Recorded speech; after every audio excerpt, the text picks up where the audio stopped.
एक बार प्रेम से बोलिए बागेश्वर धाम की। दोस्तों, बागेश्वर धाम सरकार जी इन दिनों कुछ ज्यादा ही चर्चाओं में है और YouTube, फेसबुक समेत कई सोशल मीडिया प्लेटफॉर्म्स पर ये छाए हुए हैं क्योंकि इनके अंदर जो खासियत है वो किसी चमत्कार से कम नहीं है।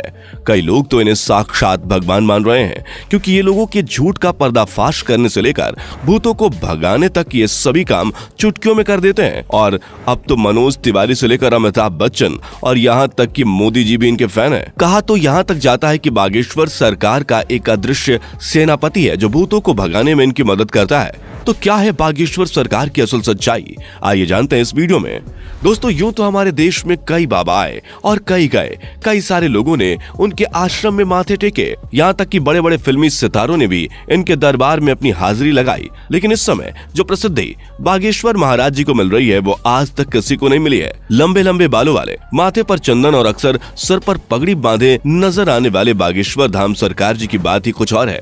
और इस चीज का सबसे बड़ा सबूत बड़े बड़े फिल्मी सितारों का इनके दरबार में आके इनके प्रवचन और गीत सुनना है। फिर चाहे मोदी सरकार के सबसे दिग्गज नेता मनोज तिवारी हो या फिर साउथ इंडियन फिल्म इंडस्ट्री के सुपरस्टार सुमन तलवार, जिन्होंने बागेश्वर धाम आकर बाबा के नाम पर ठुमके भी लगाए और हाथ जोड़कर नमस्कार भी किया। अभी हाल ही में सदी के महानायक अमिताभ बच्चन जी की एक वीडियो बहुत ज्यादा वायरल हो रही है जिसमें वो बैठकर बाबा के कीर्तन का आनंद ले रहे हैं। लेकिन दोस्तों, ये एक रात का चमत्कार नहीं है बल्कि इसके पीछे एक ऐसे बच्चे की कहानी छुपी हुई है जिसके संघर्ष के बारे में जानकर आपके भी होश उड़ जाएंगे। हजारों की संख्या में लोग अपनी मनोकामनाओं को पूरा करवाने और अपनी तकलीफों को दूर भगाने के लिए बागेश्वर धाम दर्शन के लिए पहुंच जाते हैं और ये सब कुछ मुमकिन हो पाया है बागेश्वर धाम जी के चमत्कारों की वजह से। कहा जाता है कि स्वयं हनुमान जी की कृपा बागेश्वर बाबा के ऊपर बनी हुई है और उन्हीं की असीम शक्तियां हैं जिनकी सहायता से बागेश्वर धाम सरकार किसी के भी मन की बात को जान लेते हैं और उसके बताने से पहले ही कागज पर उसकी समस्याएं लिख देते हैं, जिसके कई सारे प्रमाण आपने इनके वायरल वीडियोस में देखे ही होंगे। स्टेज पर आकर जब कोई अपनी परेशानी बताता है तो बागेश्वर महाराज उसे पहले से ही लिखे हुए पर्चे को पढ़ने के लिए कहते हैं, जिसे देखकर भक्तगण पूरी तरह से आश्चर्यचकित रह जाते हैं क्योंकि उन्होंने अभी तक अपनी दुखों को और परेशानी को बाबा को बताया भी नहीं था। उससे पहले ही उनके बारे में बाबा पर्चे पर लिख चुके थे, जिसके बाद बाबा सभी के सामने परेशानियों का हल बताते हैं और भक्तों को ये विश्वास दिलाते हैं कि उनकी परेशानियां दूर हो जाएंगी। लेकिन दोस्तों, आपको बता दें कि बागेश्वर धाम काफी सख्त मिजाज के भी हैं क्योंकि अगर कोई इनके सामने झूठ बोलता है या फिर गलत नीयत के साथ अपनी इच्छाएं लेकर पहुंचता है तो ये उसकी पोल खोलने में भी कोई कसर नहीं छोड़ते। लेकिन ज्यादातर इनके पास परेशान लोग ही आते हैं। इनमें से कुछ लोग वो होते हैं जिनके ऊपर किसी भूत प्रेत का साया होता है, लेकिन बाबा के सामने आते ही वो भूत प्रेत का साया भी चुटकियों में भाग जाता है क्योंकि इनके ऊपर हनुमान जी की असीम कृपा है। वो कहते हैं ना कि भूत पिचास निकट नहीं आवे, महावीर जब नाम सुनावे। दोस्तों, हनुमान जी के परम भक्त बागेश्वर सरकार जी का असली नाम पंडित धीरेन्द्र कृष्ण शास्त्री है, लेकिन लोग इन्हें बागेश्वर धाम महाराज और बागेश्वर सरकार के नाम से जानते हैं। पंडित धीरेन्द्र कृष्ण शास्त्री जी का जन्म 4 जुलाई 1996 को मध्य प्रदेश के छतरपुर जिले के छोटे से गांव गढ़ा में हुआ था। ये एक बहुत ही गरीब पंडित परिवार से ताल्लुक रखते हैं। बागेश्वर सरकार ने अपने एक इंटरव्यू के दौरान बताया था कि जब वो मात्र 9 साल के थे तब उनका मन बालाजी महाराज की सेवा में लग गया था। इन्हें हनुमान जी की भक्ति और उनके प्रेम के सिवा कुछ भी नजर नहीं आता था। बागेश्वर महाराज जी का कहना है कि हनुमान जी की भक्ति और उनकी कड़ी साधना का ही परिणाम है कि उन्हें ऐसी सिद्धियां प्राप्त हुई हैं जिनकी वजह से वो लोगों की सहायता कर पाते हैं। असल में इन्होंने अपनी शुरुआती शिक्षा अपने दादाजी के साथ रहकर प्राप्त की थी। कहा जाता है कि इनके दादाजी भी अपने समय के बहुत बड़े विद्वान शास्त्री हुआ करते थे और उन्हें भी दिव्य शक्तियां प्राप्त थीं। इनके दादाजी भी दिव्य दरबार लगाकर लोगों की समस्याओं का हल करते थे। तभी से इन्होंने अपने दादाजी को अपना गुरु मान लिया और उनसे ही सारी चीजें सीखने लगे। दादाजी के साथ रहकर इन्होंने रामायण, महाभारत और गीता जैसे धार्मिक ग्रंथों का अध्ययन किया। लेकिन अगर इनकी प्रारंभिक शिक्षा की बात की जाए तो बागेश्वर सरकार ने अपने गांव से ही 8वीं तक पढ़ाई की।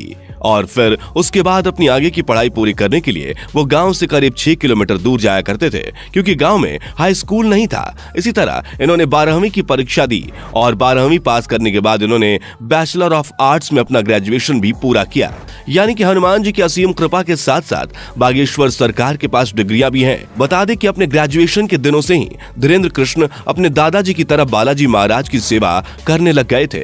इनके घर के पास बालाजी यानी कि हनुमान जी का एक प्राचीन मंदिर भी है, जहां पहले इनके दादाजी दरबार लगाया करते थे, लेकिन उनकी मृत्यु के बाद दरबार कई सालों तक खाली रहने लगा। लेकिन धीरेन्द्र कृष्ण शास्त्री ने हनुमान जी की सेवा करनी नहीं छोड़ी और वो लगातार बालाजी के नाम का ध्यान करने लगे। लंबे समय तक ध्यान में लीन रहने के बाद इनके ऊपर बालाजी और उनके स्वर्गीय दादाजी ने अपनी कृपा दिखाई और अचानक से ही उन्हें असीम शक्तियों का एहसास होने लगा। उन्हें महसूस हो रहा था कि वो लोगों के मन की बातों को समझ सकते हैं, वे क्या चाहते हैं, उनके दिमाग में क्या चल रहा है। ये सारी बातें वे बिना कुछ कहे ही समझ जाते थे और उनका निवारण भी बताते थे। अपनी इन शक्तियों का इस्तेमाल करके इन्होंने लोगों के कष्टों को दूर करना शुरू कर दिया। लोग जब इनके पास अपनी समस्या लेकर आते थे तो ये पहले से ही उनके मन की बात समझकर उन्हें समस्या का समाधान बता देते थे।